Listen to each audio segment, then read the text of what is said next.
반갑습니다, 성도 여러분. 저는 성서 아카데미 두 번째 시간을 맡게 된 김동현 목사입니다.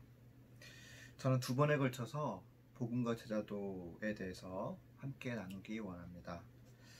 이번 성서 아카데미 전체 주제가 미래신앙과 영성인데, 제 강의에서 복음과 제자도라는 이 주제를 선정한 이유는 앞으로 종말이 가까워질수록 복음이 더 흐려지지 않을까, 그리고 예수님의 길을 가려는 사람들이 점점 줄어들지 않을까. 하지만 우리는 그럴수록 곧 오실 예수 그리스도의 신부가 될 준비를 해야 하겠습니다. 그래서 시대가 어두워질수록 예수 믿는 우리가 끝까지 성경의 본질을 놓치지 않고 복음의 진리와 예수님의 십자가의 길을 붙들고 살아야겠습니다. 제가 맡은 두 번의 시간을 통해서 성경에 말씀하는 참된 복음과 제자도가 무엇인지를 함께 고민해보는 그런 시간이 되기를 소망합니다. 그렇다면 먼저 이 복음이란 무엇일까요? 이 복음이란 그 의미 그대로 본다면 기쁜 소식, 구원의 소식을 의미합니다. 그래서 우리 조상 아담과 하와가 하나님을 반역했고, 또 죄와 죽음이 인류에게 찾아오게 되었습니다. 그래서 우리는 하나님과의 관계가 깨어지고 또 죄와 죽음의 노예가 되어버렸습니다. 그러나 하나님은 아담과 하와가 타락하자마자 인류를 구원하실 계획을 세우시게 됩니다. 그래서 그 구원 계획의 역사를 우리는 구속사라 이렇게 부릅니다. 자, 구속사는 창세기 3장 15절에서 시작이 되는데요. 제가 말씀을 한번 읽어드리겠습니다. 내가 너로 여자와 원수가 되게 하고 내 후손도 여자의 후손과 원수가 되게 하리니 여자의 후손은 내 머리를 상하게 할 것이요 너는 그의 발꿈치를 상하게 할 것이니라 하시고. 그래서 여러분, 여기서 이제 너는 뱀을 말하는데 사탄을 상징하고요, 여자의 후손은 메시아를 상징합니다. 그래서 뱀이 메시아의 발꿈치를 상하게 한다는 것의 의미는 앞으로 하나님의 아들을 보내시사 십자가에서 죽게 하실 것을 의미합니다. 또한 여인의 후손이 뱀의 머리를 상하게 한다는 말의 의미는 메시아가 사탄과 또 사탄이 이용하는 죄와 죽음의 권세를 꺾을 것이라는 말씀입니다. 그래서 하나님은 아담과 하와가 타락하자마자 바로 이 말씀을 주셨습니다. 그래서 내가 내 아들 메시아를 너희에게 보내주겠다. 그래서 하나님은 인류를 창조하셨고 그들에게 모든 것을 주셨을 뿐만 아니라 심지어 그들이 반역하고 타락했음에도 불구하고 지체 없이 우리를 향한 구원 계획을 약속해 주셨고 준비하셨다라는 것입니다. 그래서 이제 인류는 하나님께서 약속하신 대로 메시아를 기다려야 했습니다. 구약성경은 메시아를 기다렸던 역사를 기록한 책입니다. 그리고 메시아가 올 수 있도록 중심 역할을 맡은 민족이 바로 우리가 잘 아는 이스라엘 민족인 것입니다. 마치 큰 행사를 하게 되면 준비하는 스텝진들을 구성하게 되지 않습니까? 그런 것처럼 이스라엘 민족이 바로 그 준비하는 역할, 복음이 올 수 있도록 준비하는 역할을 맡았습니다. 그리고 마치 인류가 죄와 죽음에서 우리를 구원할 메시아를 기다려 했던 것처럼 이스라엘도 나라를 잃고 수천 년간 메시아를 기다려야 했습니다. 그래서 하나님은 이스라엘 백성들의 기다림을 통해서 우리 온 인류가, 우리 모두가 메시아를 기다려야 함을 일깨워 주셨습니다. 창세기 3장에서 이미 약속하신 메시아를 기다리는 것이 얼마나 중요한지 이스라엘 민족의 그 기다림의 역사를 보면서 우리는 깨닫게 되는 것입니다. 그리고 그 메시아가 이 땅에 오셨다는 사실이 바로 복음이다라는 것입니다. 그래서 실로 오랜 기다림 끝에 우리에게 메시아, 곧 복음이 오게 되었습니다. 복음의 특징을 말씀드릴 텐데요. 복음의 특징은 첫 번째, 기뻐야 한다는 것입니다. 여러분, 하나님이 자신의 아들을 이 땅에 보내주시겠다는 약속은 참으로 놀라운 약속입니다. 이런 놀라운 소식이 바로 나를 위한 그런 소식이라면, 그래서 내가 이 구원의 혜택을 받은 당사자라면 구원의 소식은 나에게 기쁨이 될 수밖에 없습니다. 따라서 복음의 사람은 얼굴이 환하고 기쁨이 충만한 것입니다. 또 한 가지 복음의 특징은 매력적입니다. 예수님이 제 아들을 부르실 때 나를 따라오라 내가 너희를 사람을 낚는 어부가 되게 하리라 이렇게 말씀하셨는데요. 보통 이제 낚였다라고 표현하지 않습니까? 이 물고기가 미끼를 무는 이유는 미끼에 끌렸기 때문입니다. 제 아들은 예수님의 복음이 매력적이었기 때문에 배와 그물을 버리고 그들의 모든 것을 걸고 예수님을 따라갈 수 있었습니다. 그래서 복음이 매력적인 사람들이 모든 것을 걸 수 있고 예수님을 따를 수 있는 것입니다. 그런데 복음이 와닿지 않는데도 불구하고 내가 절대 내 모든 것을 걸고 예수님을 따를 수 없는 것입니다. 따라서 제 아들은 예수님에게 복음으로 낚인 것입니다. 그리고 예수님은 그들이 예수님의 복음에 낚인 것처럼 그들도 예수님의 사람이 되어 다른 많은 사람들을 복음으로 낚을 것이라 이렇게 예수님께서 그들을 부르신 것입니다. 그래서 이처럼 복음과 제도는 매력적입니다. 우리가 억지로 신앙생활을 하고 해야 하기 때문에 하는 신앙생활을 하고 있다면 복음의 본질을 아직 제대로 경험하지 못한 것입니다. 그래서 복음은 내가 내 모든 것을 걸고 싶게 만듭니다. 저것이 아니면 내 인생에 의미가 없구나 라고 생각하게 되는 것입니다. 그리고 복음은 사람을 통해서 전해집니다. 예수님이란 분 자체가 매력적이셨습니다. 그래서 제자들은 바로 그러한 예수님을 따르게 된 것입니다. 그래서 복음의 사람이 매력적입니다. 제자들도 복음을 들고 많은 사람들을 구원했는데요. 그들이 들고 간 복음이 너무나 매력적이었기 때문에 수많은 사람들이 거기에 빠져들었고 그들의 삶이 완전히 바뀌게 되었습니다. 따라서 진정한 복음의 사람은 영적인 매력이 있습니다. 저렇게 신앙생활을 하고 싶다고 매력을 느낄 만한 사람이 있어야 바로 그를 본받아서 예수 믿는 것이 가능해지는 것입니다. 이처럼 예수님이 우리를 위해서 구원자로 이 땅 가운데 오시겠다는 약속과 또 실제로 이 약속을 하나님께서 지켜주셨고 자기 아들을 직접 보내신 충격적인 사건, 바로 이것이 복음인 것입니다. 너무나 큰 기쁨의 소식이고 우리 인생 전체를 뒤집어 버릴 만한 내 모든 것을 다 걸 만큼 매력적인 것이 복음인 것입니다. 대신 복음에 또 다른 중요한 특징이 있습니다. 복음은 절대 진리라는 사실입니다. 그래서 복음은 흐릿흐릿해서는 안 됩니다. 아주 정확하고 제대로 전해져야 합니다. 예를 들어서 여러분, 아픈 사람을 수술할 때에 의사가 정확해야 될까요? 대충 해도 될까요? 우리가 수술을 받아야 한다면 착하지만 실력 없는 의사에게 나를 맡기게 될까요? 아니면 까칠할지라도 실력이 있는 의사에게 수술을 받으려 할까요? 그래서 저라도 까칠해도 실력 있는 의사를 선택하겠습니다. 왜냐면 그가 실력이 있어야 제가 살지 않겠습니까?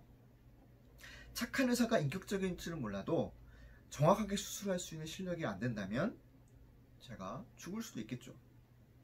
그래서 복음이 기쁜 소식이고 매력적인 소식이겠지만 동시에 복음은 내 인생과 영혼까지 걸려있는 아주 정확하고 아주 중요한 절대 진리의 소식인 것입니다.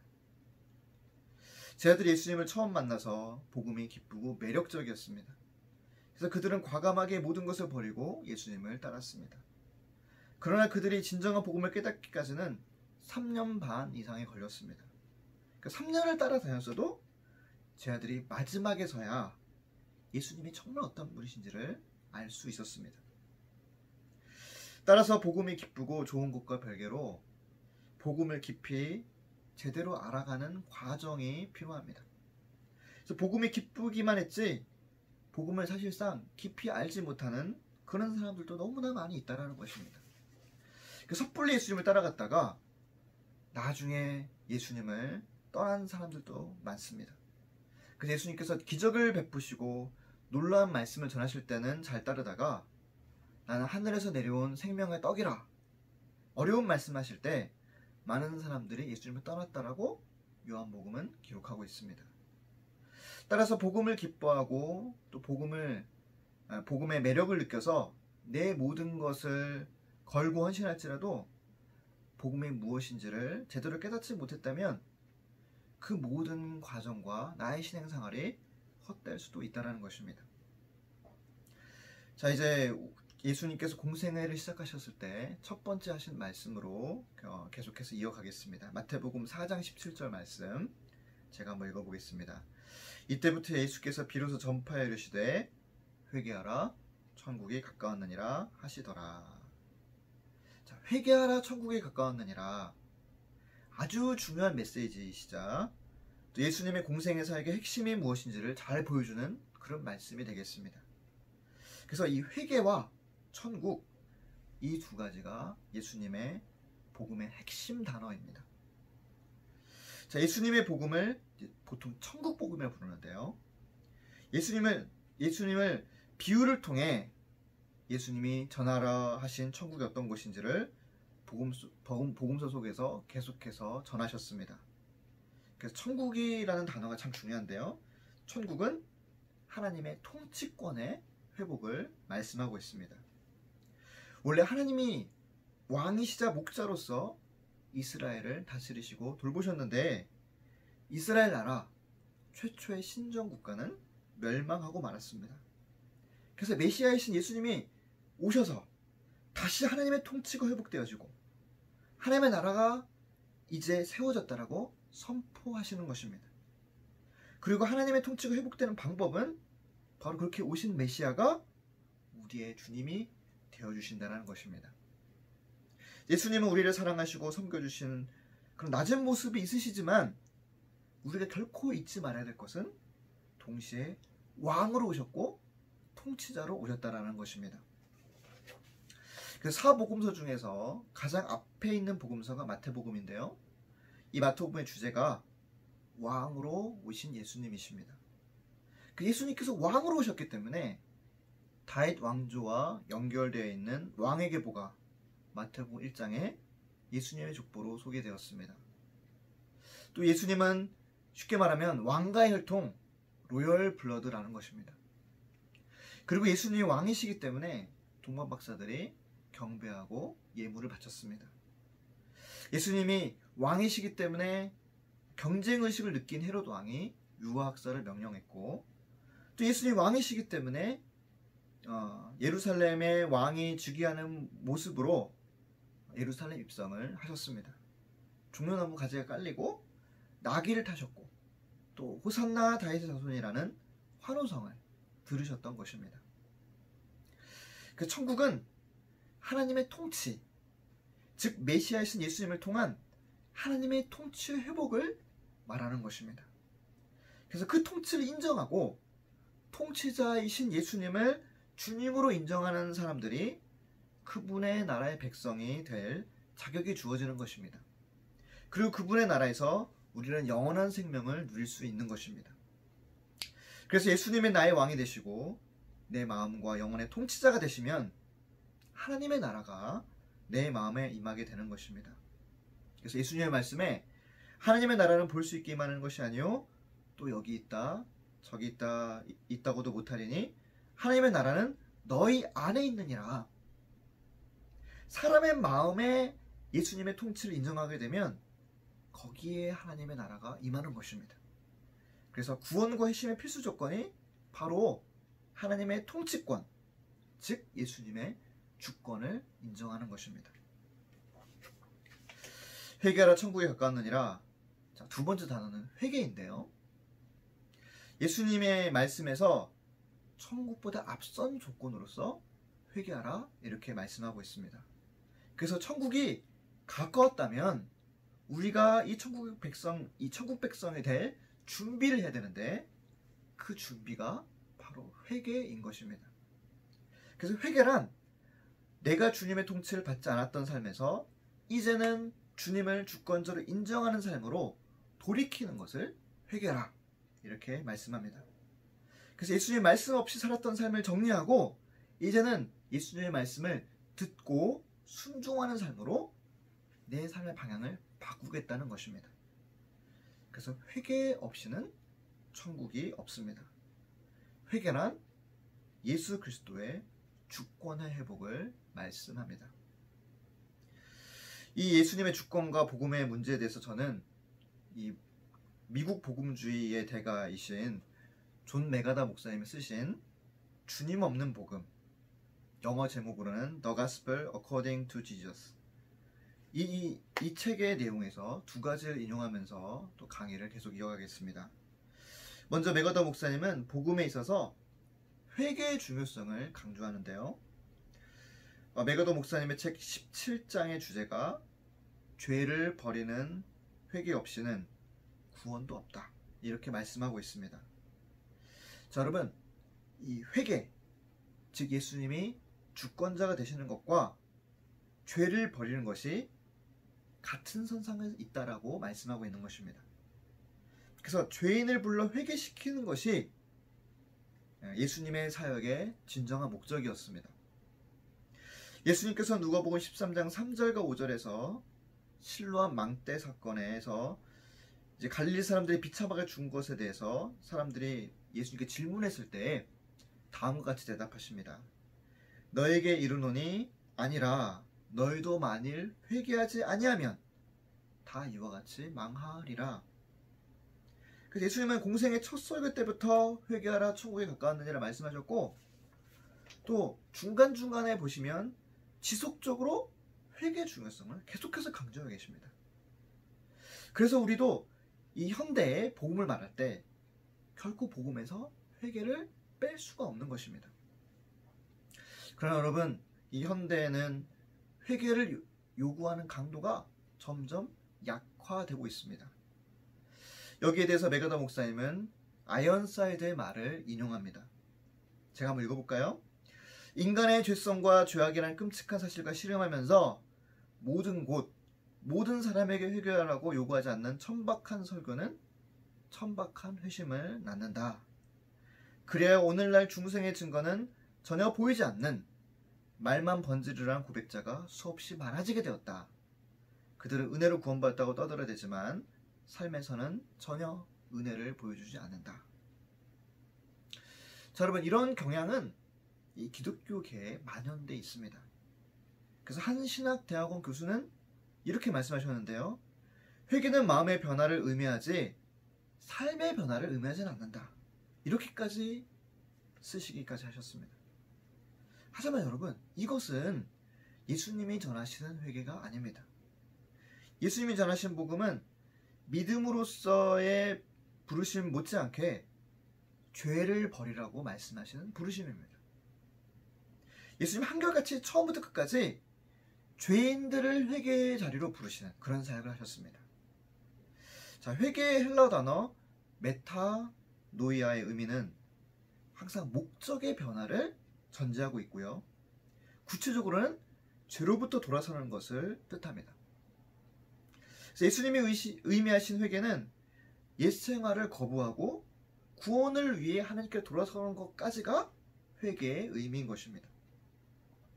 자, 존 메가더 목사님은 책 5장에서 죄인을 영접하고 의인은 거절하신다라고 말하고 있습니다. 그래서 5장 서론에서 이렇게 썼는데요. 제가 한번 읽어볼게요. 현대 복음전도 방식이 낳은 가장 유해한 부산물 중 하나는 각 사람의 죄의 실상을 직면하지 못하게 하는 복음이다. 가장 보수적인 교회들조차도 거듭났다고 주장하지만 이방인처럼 사는 사람들로 넘쳐난다. 현대의 그리스도인은 다른 사람의 신앙 고백에 절대 문제를 제기하지 않도록 길들여져 있다. 수많은 사람이 그리스도를 구주로 신뢰한다고 하면서도 하나님의 말씀과 명백하게 다른 삶에 빠져 지낸다. 그럼에도 누구도 감히 그들의 증거에 문제를 제기하지 않는다. 자, 예화를 하나 볼까요? 한 번은 이 메가더 목사님이 친구의 목사의 차를 타고 같이 가다가 이제 차 창문 밖으로 특이한 술집을 보게 되었습니다. 그래서 메가더 목사님 친구에게 참 특이한 술집이다 이렇게 말을 하자 친구 목사님이 저 술집은 체인점입니다. 이 도시 전체에 굉장히 많이 있는데 모두 한 사람 소유입니다. 그리고 그 한 사람은 제 성경 공부반 멤버입니다. 이렇게 말하는 것입니다. 그런데 그는 꽤 신실하고 매주 빠지지 않고 출석합니다. 그래서 맥가더 목사님은 그 사람은 모든 술집을 소유한 것이 부담이 되지 않는답니까? 이게 질문을 했는데요. 대답이 어차피 사람들이 술을 사먹는데 자기에게서 하면 어떻고 남에게서 하면 어떠냐, 똑같지 않냐, 이렇게 말했다라고 합니다. 그래서 더 나아가서 맥가더 목사님이 또 여쭤보셨습니다. 그 사람의 삶은 어떻습니까? 글쎄요, 자기 아내와 헤어지고 지금은 젊은 여자랑 살고 있습니다. 그래서 목사님은 너무 놀라서 말을 잇지 못했다고 합니다. 여러분, 이처럼 열심히 교회는 출석하지만 삶은 변하지 않는 사람들이 있더라는 것입니다. 이 구원에 관한 한 죄의 문제는 결코 사소한 문제가 아닙니다. 죄가 문제 그 자체라는 것입니다. 기독교 메시지의 특징은 죄를 용서하시고 정복하시는 예수 그리스도의 능력입니다. 그래서 예수님은 의인인 척하는 바리새인들의 위선을 폭로하셨습니다. 예수님은 건강한 자에게는 의사가 필요 없듯이 자신은 의사가 필요 없다라고 자칭 의인이라고 주장하는 바리새인들을 향해서 그들을 위해서 오시지 않았다라고 말씀하십니다. 하나님은 죄인을 영접하십니다. 그런데 이 진리를 이제 반대로 말하게 되면 하나님은 의인을 거절하신다라는 것입니다. 물론 진정한 의인은 없습니다. 그러나 자기가 충분히 선하다고 생각하는 사람, 즉 죄의 심각성을 이해하지 못하는 사람은 복음에 응답할 수 없다라는 것입니다. 그들은 구원받을 수 없습니다. 복음은 죄인들에게 하는 회개하고 용서받으라는 부르심이기 때문에 그렇습니다. 아무리 악한 죄인이라도 자기 죄를 시인하고 또 예수님을 구주로 고백하면 구원받습니다. 하지만 자기 자신의 죄를 시인하지 않는 사람에게는 심판을 선언하는 것 외에는 다른 하실 말씀이 없으신 것입니다. 복음으로 회심한 사람은 예수님에 대해서는 내 주님이라고 인정하고 순종합니다. 또 죄에 대해서는 내가 죄인이라 시인하고 이 죄를 이제 버리기로 결단하는 회개가 있는 것입니다.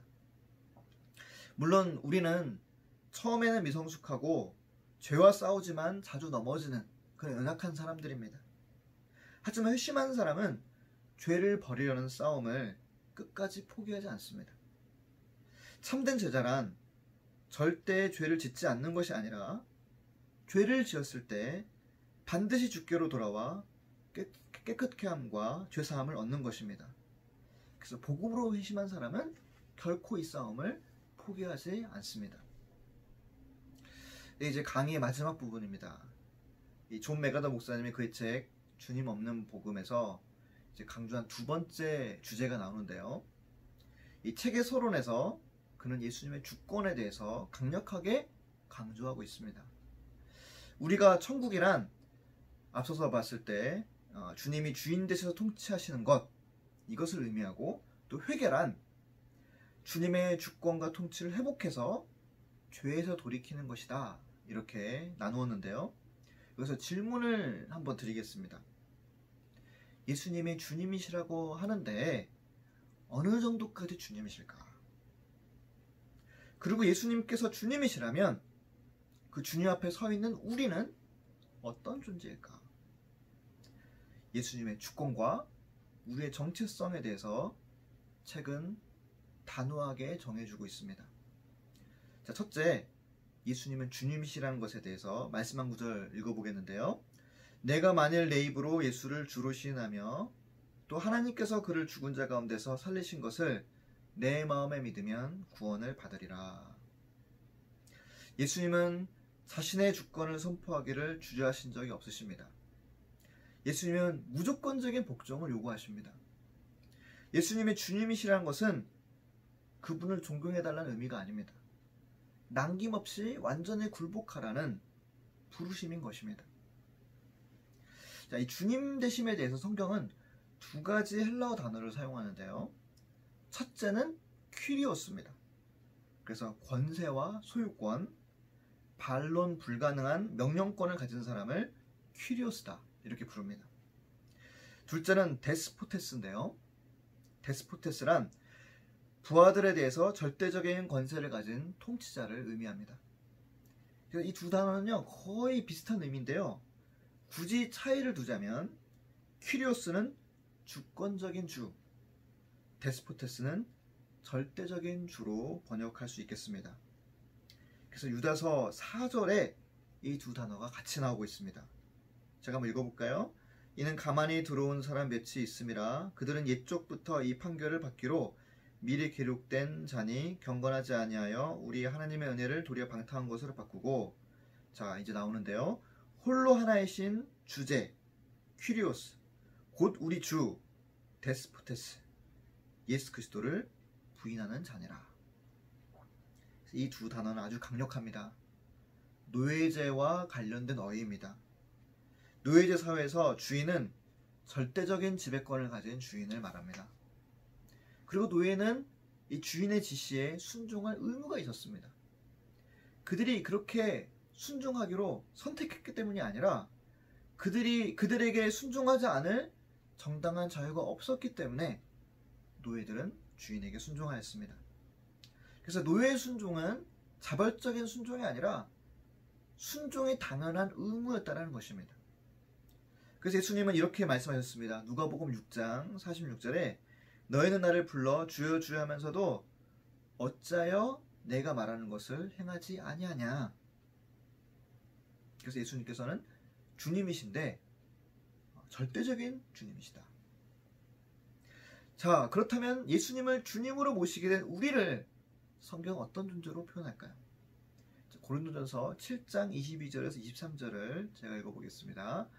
주 안에서 부르심을 받은 자는 종이라도 주께 속한 자인이요 또 그와 같이 자유인으로 있을 때에 부르심 받은 자는 그리스도의 종이니라. 너희는 값으로 사신 것이니 사람들의 종이 되지 말라.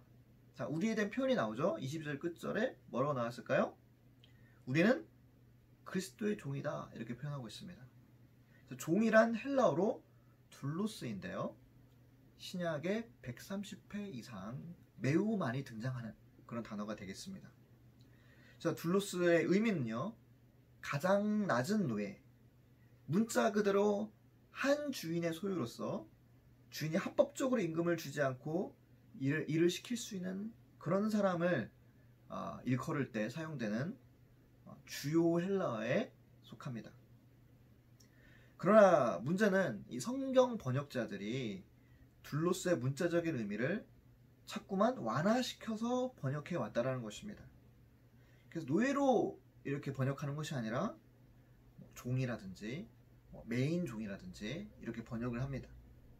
왜냐하면 특히나 이 서구권 번역자들은 서구권에서 노예 제도가 폐지가 되면서 노예라는 단어 자체에 부담감이 있는 것입니다. 실제로 한 흑인 목사님이 존 메가더 목사님에게 항의를 하였습니다. 목사님, 어찌 목사님은 회중에게 당신들은 그리스도의 노예라고 말할 수 있겠습니까? 그렇죠? 회중들에게 어떻게 노예라고 직접적으로 그리스도의 노예이긴 하지만 그렇게 말할 수 있겠습니까? 그래서 굉장히 불편하다는 얘기 아니겠습니까? 한국어 번역도 이 노예가 아니라 종으로 번역된 것을 보면 이 노예란 단어는 참 부담스러운 단어입니다. 그래서 우리가 자발적으로 그리스도를 섬기는 것과 같은 느낌으로 우리는 이 종을 표현할 때가 많습니다. 하지만 여러분, 내가 자발적으로 섬기는 것과 노예 상태는 실제로 같지 않다는 것입니다. 자발적 섬김과 의무적인 섬김은 완전히 다릅니다. 그러니까 둘로스는 분명히 후자임에도 불구하고 전자처럼 표현이 많이 되더라는 것입니다. 이 둘로스 말고도 종을 의미하는 헬라어가 많이 있습니다. 그래서 디아코노스, 종들, 오이케테스, 집안의 종, 또 파이스, 심부름하는 어린 소년, 히페레테스, 배 아래층 갑판에 노젓는 하층 노예를 이렇게 부릅니다.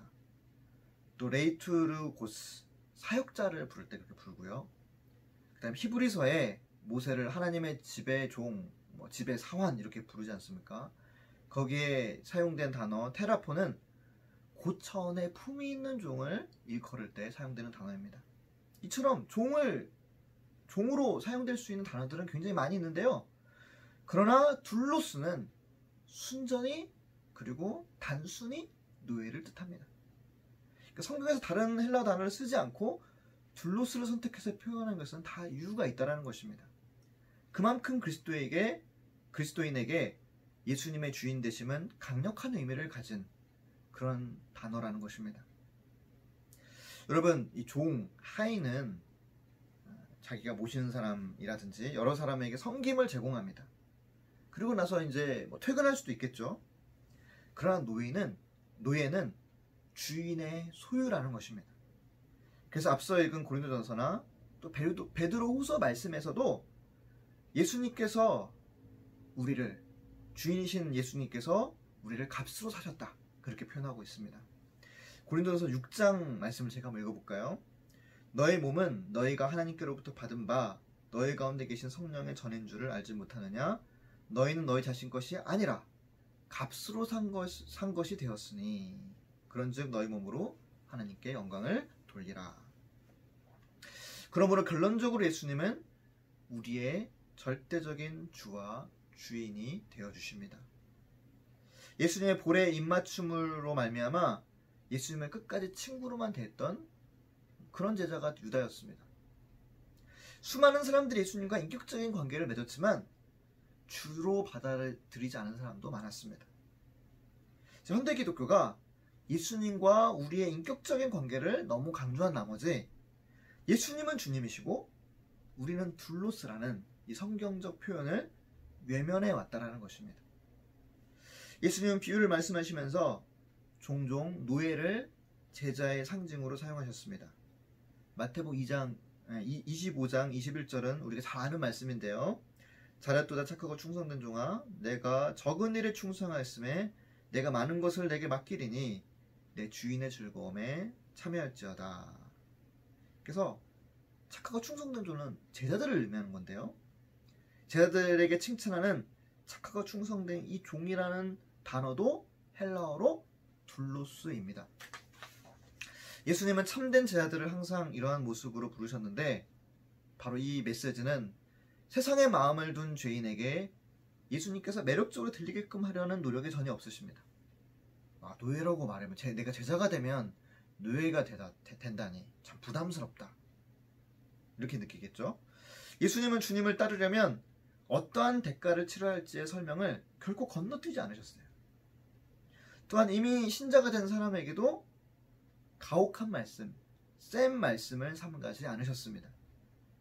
심지어 때로는 가능한 많은 구도자들을 돌려보내려는 듯이 말씀하시기도 하셨습니다. 예를 들어서 단순한 호기심이 있다든지 마음이 절반만 있는 사람들을 돌려보내셨습니다. 그리고 예수님께서는 완전한 자기 부인, 자기 십자가를 말씀하셨습니다. 자, 이제 요한복음 15장 말씀입니다. 요한복음 15장 14절 15절인데요. 너희는 내가 명하는 대로 행하면 곧 나의 친구라. 이제부터는 너희를 종이라 하지 아니하리니 종은 주인이 하는 것을 알지 못함이라. 너희를 친구라 하였노니 내가 내 아버지께 들은 것을 다 너희에게 알게 하였음이라. 요한복음 15장 2절 말씀을 읽었는데요. 참 묘한 말씀이 되겠습니다. 15절 말씀을 보시면 분명히 제자들에게 이제부터는 너희를 종이라 하지 않고 친구라 말씀하셨습니다. 근데 그 존재 조건이 바로 앞에 있는 14절인데요.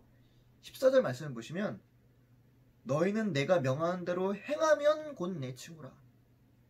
예수님 명령하는 대로 행하면 그때 제자들이 주님의 친구인 것이고요. 순종하지 않으면 그들은 친구가 아닌 것입니다. 그래서 마치 14절과 15절이 모순처럼 느껴질 수 있지 않습니까? 그래서 모순이라는 게 예수님은 우리에게 주님이 되셔서 순종을 요구하시는 것인지 아니면 친구로 대하시는 것인지. 자, 여러분, 이 고대 왕들은 신하 중에서 친구처럼 대하는 친밀한 신하가 있습니다. 다윗에게도 친구와 같은 후세라는 사람이 있었죠. 그래서 후세는 압살롬을 섬기는 척하면서 다윗을 위한 계책을 압살롬에게 말하지 않습니까? 그래서 왕에게도 친구 같은 신하가 실제로 있지만, 그리고 실제로 친밀하기도 하지만, 아무리 친해도 그 신하는 여전히 신하라는 것입니다. 마찬가지입니다, 여러분. 예수님이 우리 주님이시지만 우리를 친구처럼 친밀하게 대해주셨습니다. 그렇다고 해서 예수님과 우리가 편한 친구 관계가 아니라는 것입니다. 예수님은 정말 친밀한 관계가 되어도 동시에 여전히 주님이시고 우리는 둘로서인 것입니다. 그렇다면 우리에게는 진정한 자유가 없다는 뜻일까요? 성경은 복음이 우리를 주인에게서 해방시킨다라고 말씀하지 않습니다. 이 복음은 우리에게 주인으로부터 해방시키는 것이 아니라 옛 주인을 벗어나서 새 주인을 만나게 해주는 것입니다. 그래서 복음은 이 죄와 죽음으로부터는 자유롭게 하지만 로마서 말씀에 죄로부터 해방되어 의에게 종이 되었느니라 라고 말씀하시는 것처럼 또 다른 완전한 다른 종류의 종이 되게 하는 것입니다. 그래서 죄의 종이냐 아니면 의의 종이냐, 그 차이인 것입니다. 자, 죄의 종의 핵심은 로마서 말씀처럼 의로부터의 자유입니다. 의로부터 해방되어 마음껏 죄 짓는 자유가 죄의 종이 되는 것입니다. 자유가 있는 것 같으나, 그래서 내가 원하는 대로 마음껏 살고 있는 것 같으나 결론은 내가 죄의 종인 것입니다.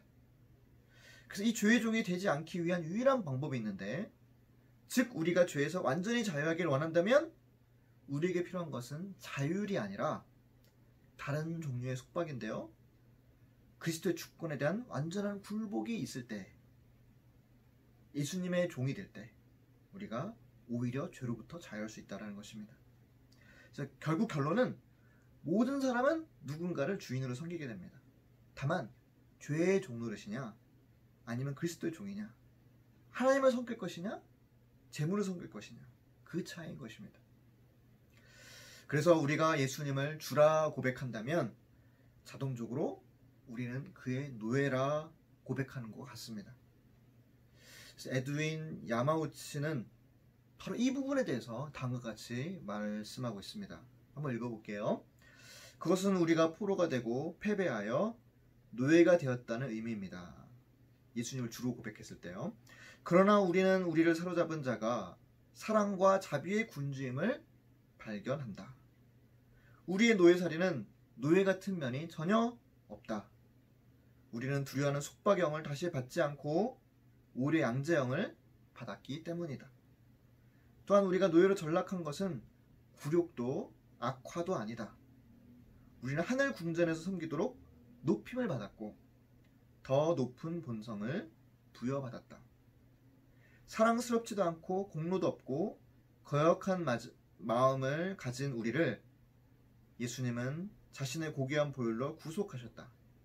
그렇게 그리스도께서 우리를 값주고 사셨으므로 우리는 완전히 그의 것이다.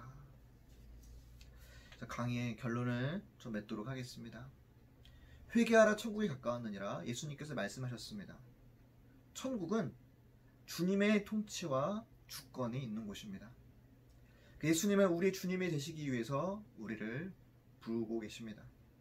그래서 우리는 다른 길에서 돌이켜 예수님을 주님을 모시고 주님의 통치를 받아 그의 나라에서 영원히 사는 그런 존재가 되었다는 것입니다.